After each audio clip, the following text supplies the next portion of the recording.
low thought of stress impacting them relative. And it was quite shocking to them. And in a nutshell, how we view stress has just an important impact on us for how we take care of it on the physical sense. So we can not only change our mindset towards stress, but we can also change the response to that. Meditation, yoga, mindfulness can have a big impact, but just taking a different view of, as opposed to reframing it, this is not necessarily a stressful situation, but something that brings the best out of me, and which is going to bring us now into and leads wonderfully into part 2 of the 4-step process of managing change and transition for myself and things that we can do as coaches. And would love to hear how people are using these. Growth and fixed mindset. Carol Dweck.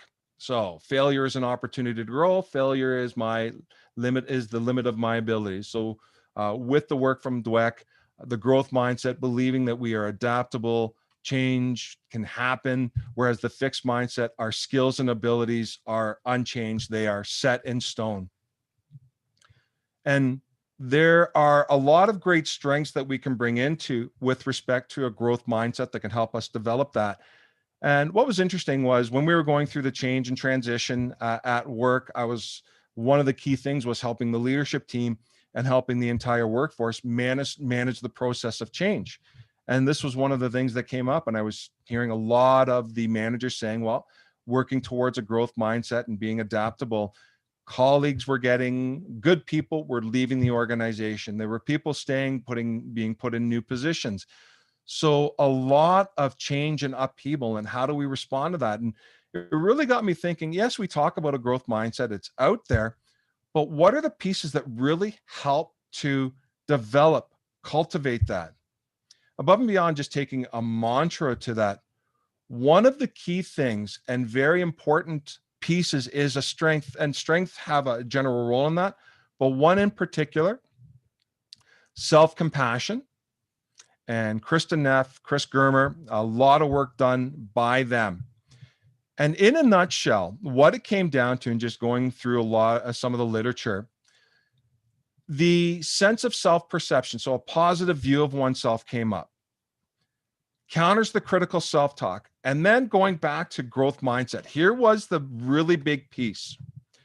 It is self-awareness focused versus self-esteem focused. So when you talk with that compassionate voice for yourself and from others, you start getting into that space of, and we as coaches, it's part of the masteries in terms of focusing on the awareness, the process, the growth, as opposed to the results, so to speak.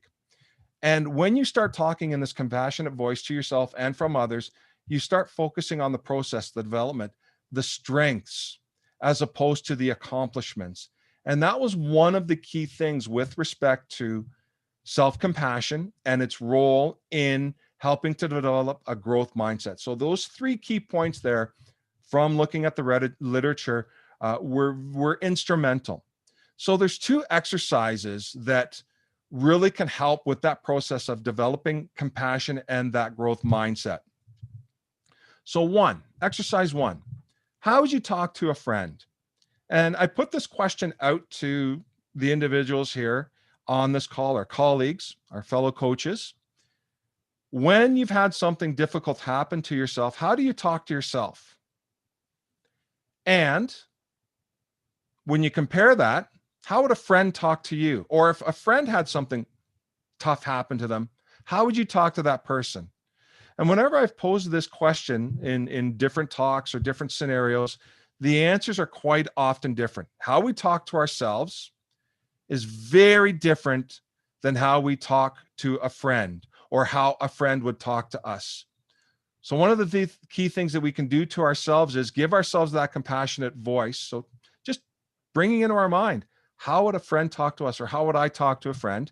And now Krista Neff has a 3-part process in terms of self-compassion, how you can have that. So the first one is mindfulness, just being aware of the situation. This is a tough time. That can be a simple mantra you can use. The second part is common humanity. I am not alone. We are in this together, or others are going through this. And the third part is that actual kindness piece. I need to go easy on myself. So those are 3 quick and easy ways that for ourselves and for others, that we can bring in that sense of self-compassion. And then the second exercise, and this is a really interesting one, future self, and it was pioneered by Dr. Laura King and Sonia, and please forgive me if I'm pronouncing this incorrectly, Liebermosky. And by looking at that future self, that ideal future self, satisfaction, sense of hope, sense of optimism, all were enhanced. So another exercise that we can do as coaches for ourselves and for our clients is really harnessing a simple exercise, but powerful, of looking at the future self and then actually combining the two. How would your future self as a friend, someone that has achieved, gone through the process, come out the other side, how would they talk to you? What would they say? So really combining those two of them together can be really simple and easy ways to not only bring more self-compassion into our lives, but really start that process of developing that growth mindset. Third part, Bridges' model of change. So we need a process, a framework to help guide us through. And William Bridges, and Ed Britton's on the call here, and he and I had a fantastic talk about this model. And one of the things Ed had mentioned was Bridges, way back when William Bridges said, I can't see this lasting just because it is so simple. But that's the power of this. That's why it's so lasting and enduring. It's so powerful in its simplicity that it just allows you to get to the good work. And this is a paraphrase here, William Bridges made a statement. He said, it's not the change that gets you, it's the emotions. And the whole point of the Bridges model of change is to help you through the process of going through emotions. So it starts with ending. So something is finishing. There is that period of the neutral zone where there's a sense of confusion. And then, of course, the new beginnings, stepping into something new. And within that, there's going to be a lot of different ranges of emotions. So shock, fear, anger, excitement, peace. And I recall one of my former clients, he was let go from a male oil and gas company. And when they asked him, his response was, and I quote, I'm thrilled. So other people were getting let go and worried about their future. Whereas for him, he was at retirement age. So he was already at pension age. They'd asked him to stay on longer, so he's getting extra salary. And now they're letting him go with notice, so he gets a severance on top of all of that. And so his response would be much different than somebody else's. So he actually experienced excitement. So giving ourselves that permission to experience the range of emotions. Neutral zone, where we're going into confusion, anxiety, frustration, transitioning into the new beginnings, where we're getting all of these other ones. And at the same time, there may be that possibility of confusion with new roles, new responsibilities, new jobs, wondering what's going on.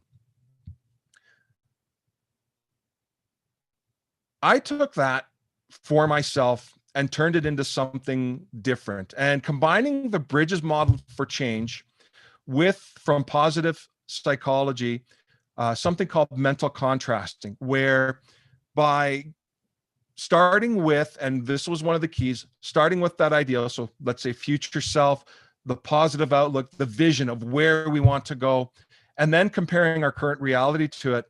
What was found was that helps give not only a sense of fortitude, hope, optimism, but a realistic appraisal of our current situation.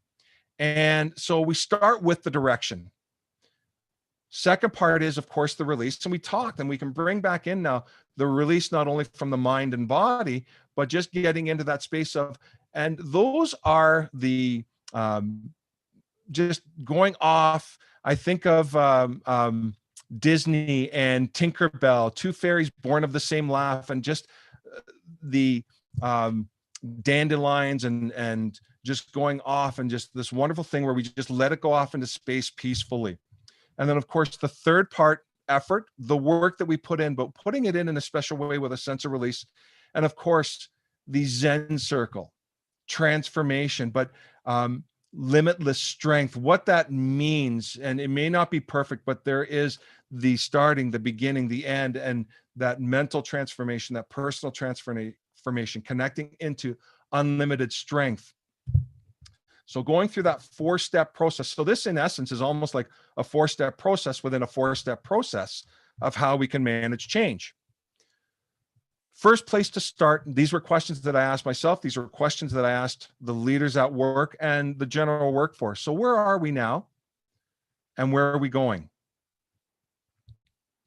Starting off, of course, with that from mental contrasting, where's the positive? Starting with that sense of future self. Where is that new beginning, that sense of not only excitement, but possibility, hope, optimism? And then taking that and doing the realistic assessment of where we are and just understanding what is the work that needs to go into, but more importantly, what do I or we need to embrace? And of course, this topic is about hope. So how can we embrace hope through this in that positive, attainable way and the effort that will go into it? The release, of course, the physical part, asking ourselves the question, what do I do that supports change? There are positive things that we can do, and it may be from that physical perspective, and maybe from a mindset perspective, but what is it that I do that supports it? And then at the same token, realistic appraisal, what do I do that hinders change? And what can I do and embrace that can change that?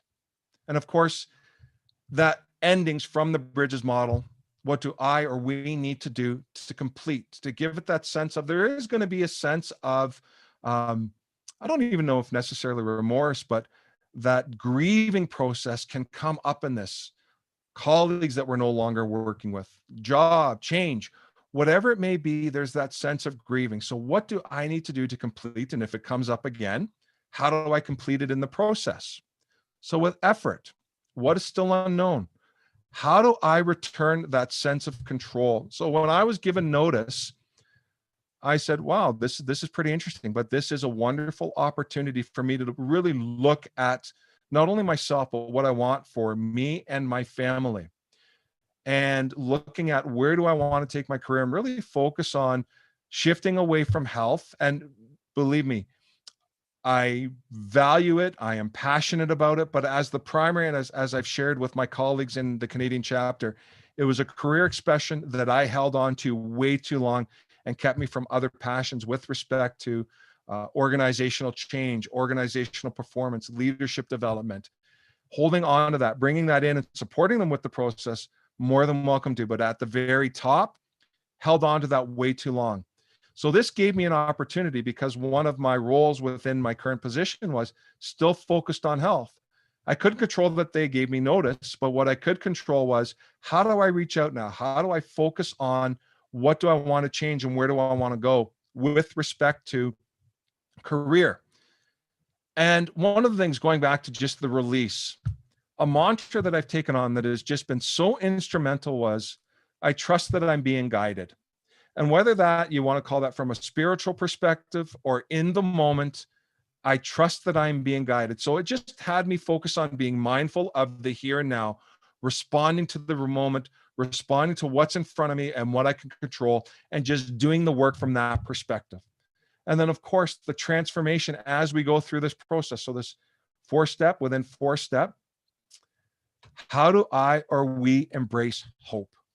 Hope is powerful. Like, it was so timely that this topic of hope through the process of chaos, how do we embrace it as coaches, as individuals?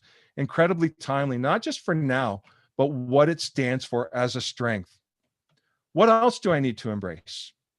There are other strengths, and we're going into the strengths now, character strengths, just very powerful, more of them that I can embrace. So as I've gone through the process, not only did hope come up, courage is an example, fortitude, transcendence, love of learning. What are other things that I embraced that I learned about myself from then to now that helped me through this process of transformation and change and managing the challenges? And of course, what else do I need to embrace to move, to move forward more powerfully? How do we continue to do that? So those are just questions. And now leading into the fourth part of how do we manage change? Character strengths. So viacharacter.org, fantastic site. Research has found that only 1/3 of people have an active awareness of their strengths. Imagine what a world would be, or what we knew if we used our strength to our full potential. And that was such a powerful quote, that 1/3 of people, so 2/3 of people, are not aware of their strengths, are not tapped into that. What this world would be like for ourselves and for the world itself if we tapped into our strengths. And this is just there's different ones. There's the Gallup Strength Finders, but I focused just on viacharacter.org. This is their inventory. So you have 6 virtues: wisdom, courage, humanity, justice, transcendence, temperance, and within that, 24 character strengths. And these are not exhaustive. They even say that on the site. And what is wonderful about these are timeless, across time, across culture. Hope is hope in different cultures. Honesty is honesty. So they cross cultures, they cross generations, they cross time, and they are stable across these things, and really powerful. And hope as that talking point, giving us that sense of optimism. Hope is that foundation of optimism. It is the start of it. And why are strengths so powerful? They're being used in so many different areas: education, coaching, health, depression. There are studies, anxiety, mental health issues, showing that using character strengths, or taking a strength-based approach, having people focus on their strengths, has a positive effect. Not necessarily a cure, but we see a positive change by just developing and focusing on our strengths. Why are they so powerful? And thinking about it in my life, it just helped with resilience, perspective. And I came across one of the key researchers in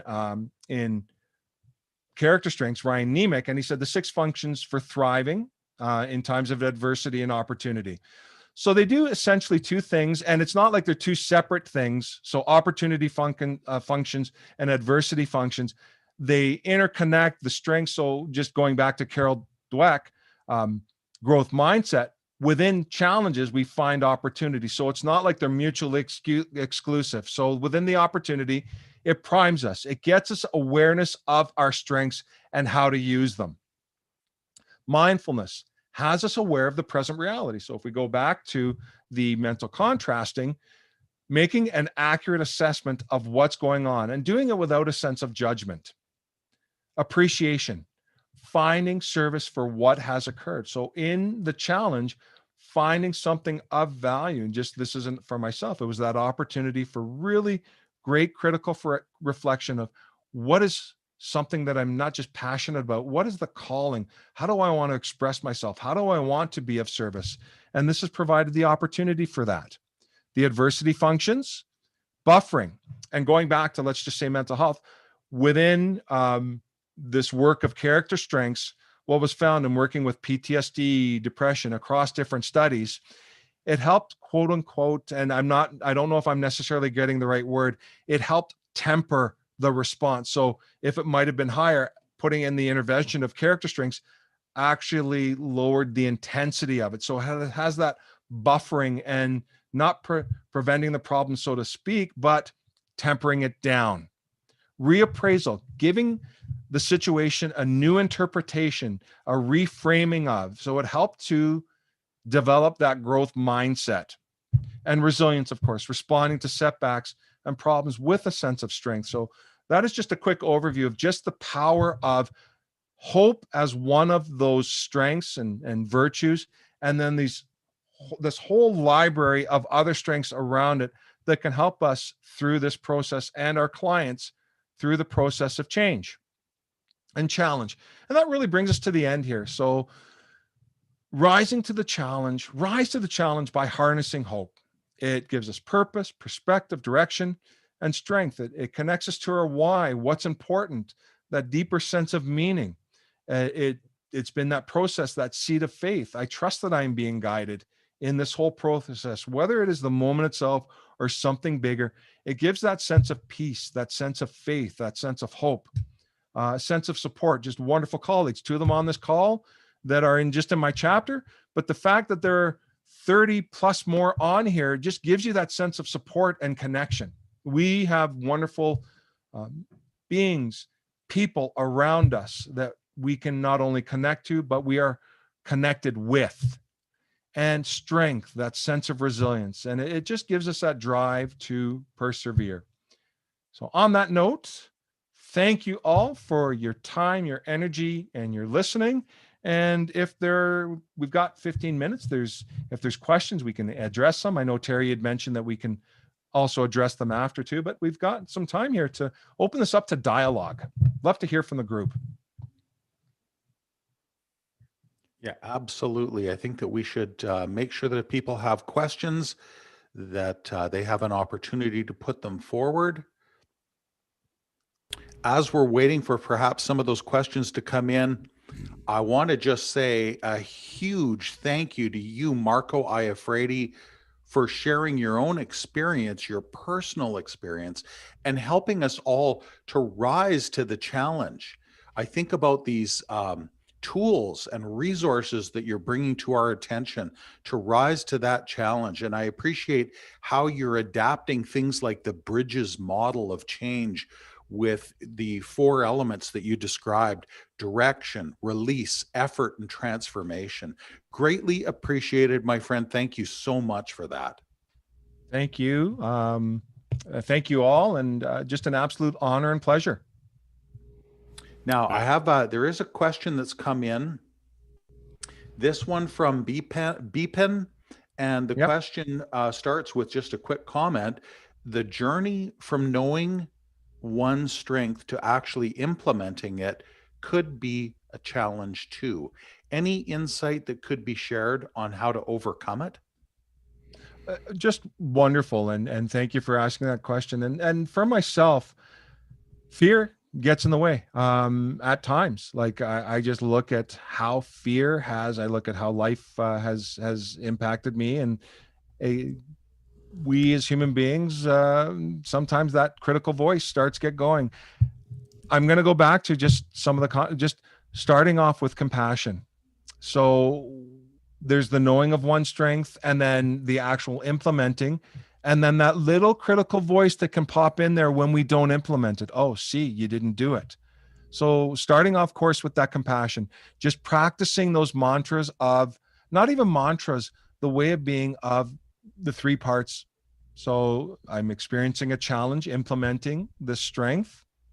I'm not alone. There's other people that have the same challenge too. I need to give myself a sense of kindness. I am doing the best that I can with the knowledge I have. And here's the piece that I also add in. I love Neff's work on compassion. I'd like to take it to another one and add in a 4th piece of it. Changing it to an empowerment statement. So you have the self-compassion part, and that adding in a 4th statement of, not only do I have these strengths and abilities, but if I practice it slowly, they will become part of my way of being over time. So how do you develop the concept of creation?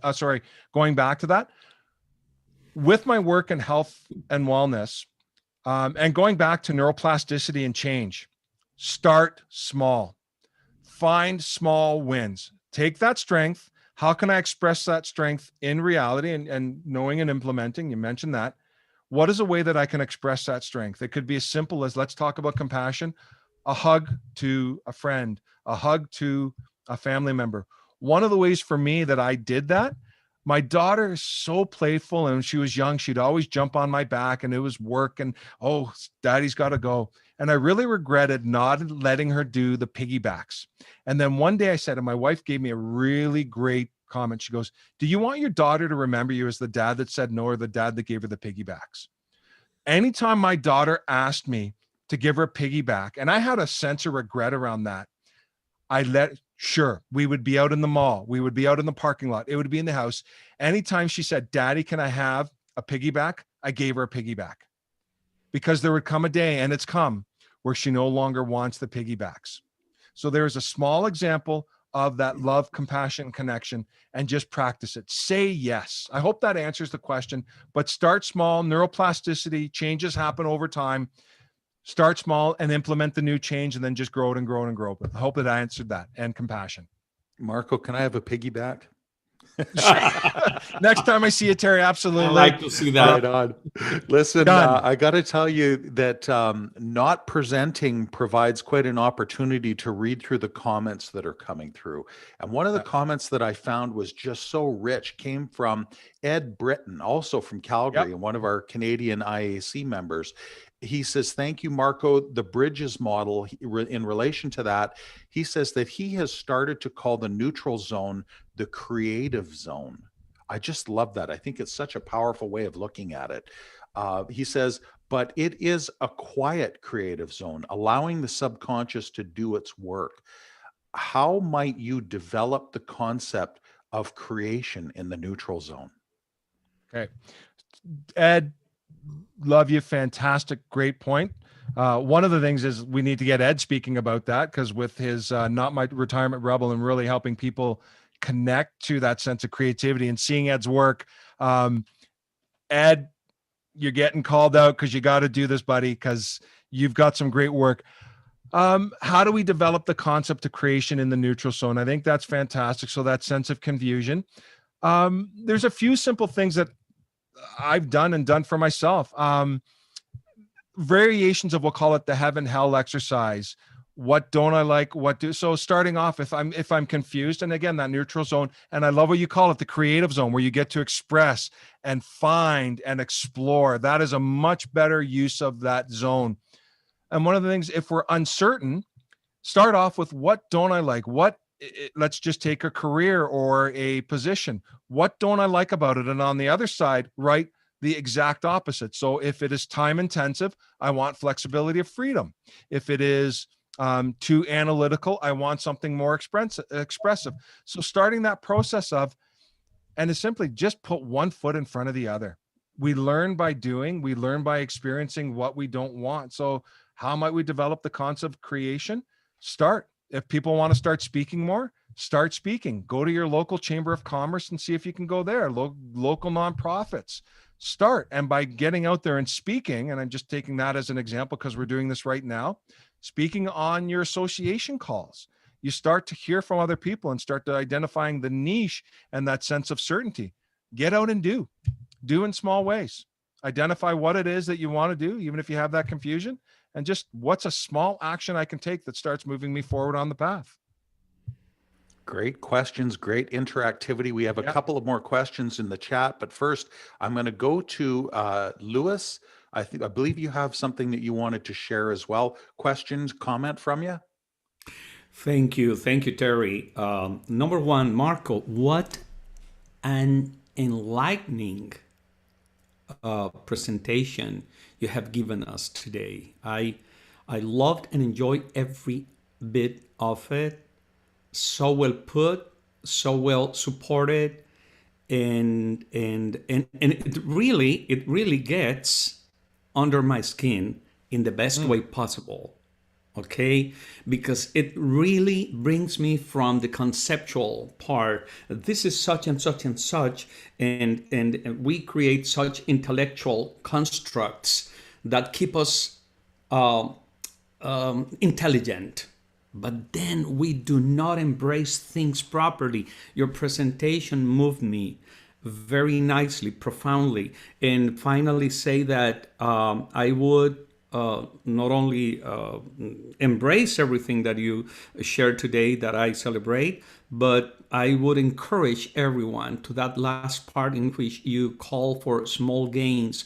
That is the most powerful approach from the point of view of neuroscience, is start small and keep going. And that's how I do it. And thank you so much, Marco, for being with us today here. Thank you. Thank you. And I say this again, it's just an honor. Absolute honor to be a member of the IAC, honored to present. And of course, I keep saying this as a broken record with my colleagues in the Canadian chapter, just an honor to be in the chapter with them. So everything about the IAC has just been this fantastic gift. Wonderful. Thanks. We have a couple more questions here and a little bit of time left. Yep. This one, we're going all the way down to South Florida. Martha Pasternak writes, what is your thought about humor as spiritual support? Great question. Fantastic question. And just me personally, I think it is a powerful spiritual support, a support on so many different levels. Laughing, if you want to get the daily dose, laugh is a fantastic way to get those great feel-good hormones out into us. Just thinking it from that spiritual perspective, and what do I love about humor?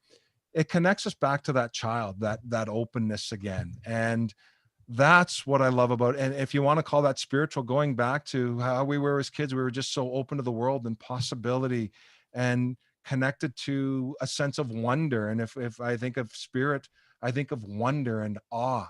And Mhm. so I think humor powerful. We need more of it in the world. And just embracing it. I any chance I get, like actually right now, my wife and I are starting to go back and watch Schitt's Creek. And just aside from it being a great Canadian show, what the messages in that show and the writing and the humor, so powerful. Like, yeah, absolutely.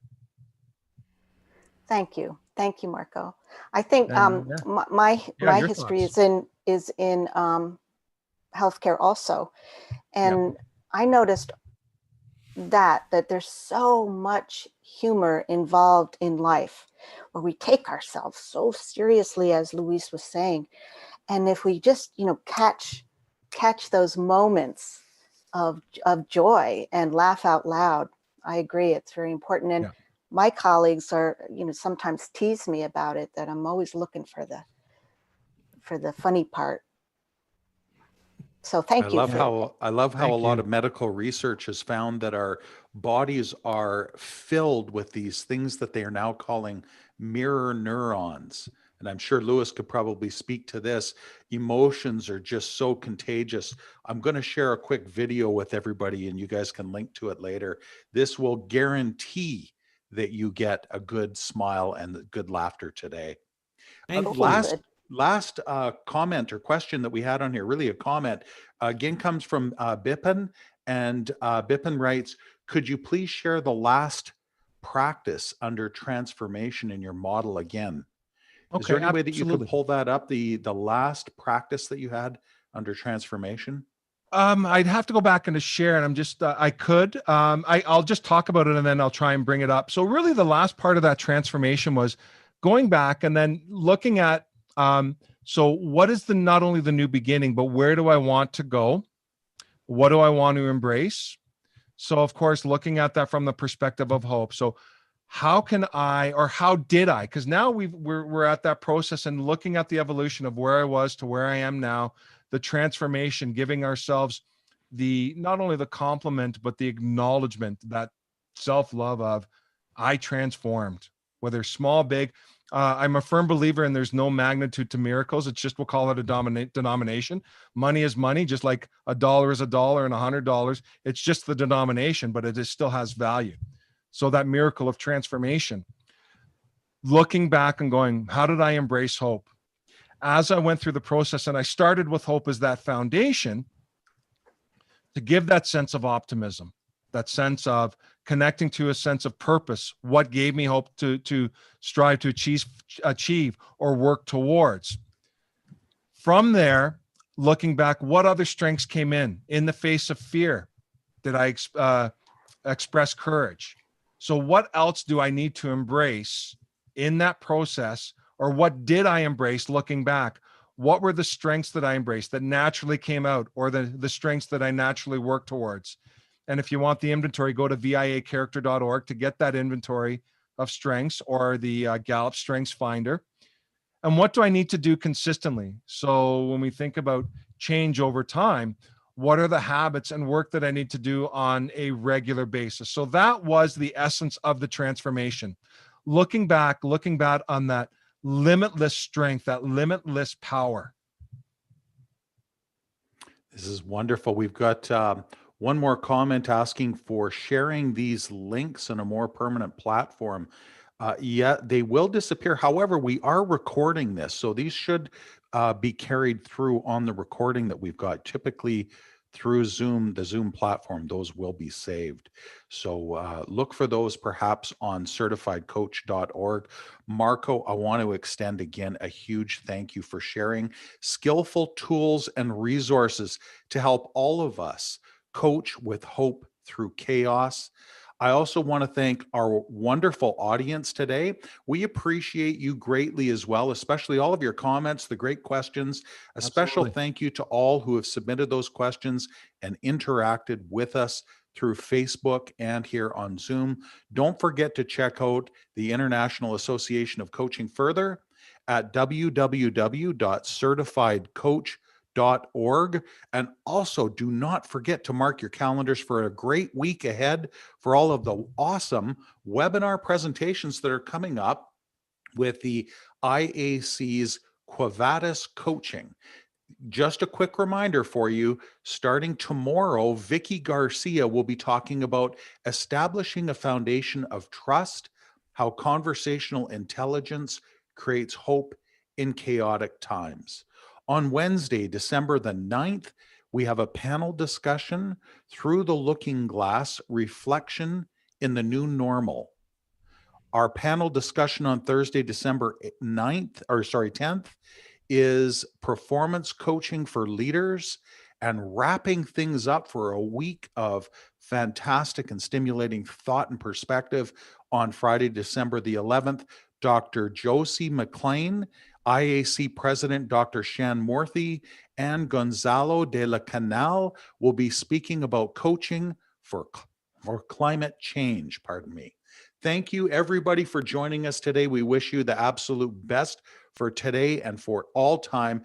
Again, make sure that you join us at certifiedcoach.org. If you're not a member, we welcome you to take part in our wonderful global association. Thank you, everybody, for your time and your attention, your engagement today.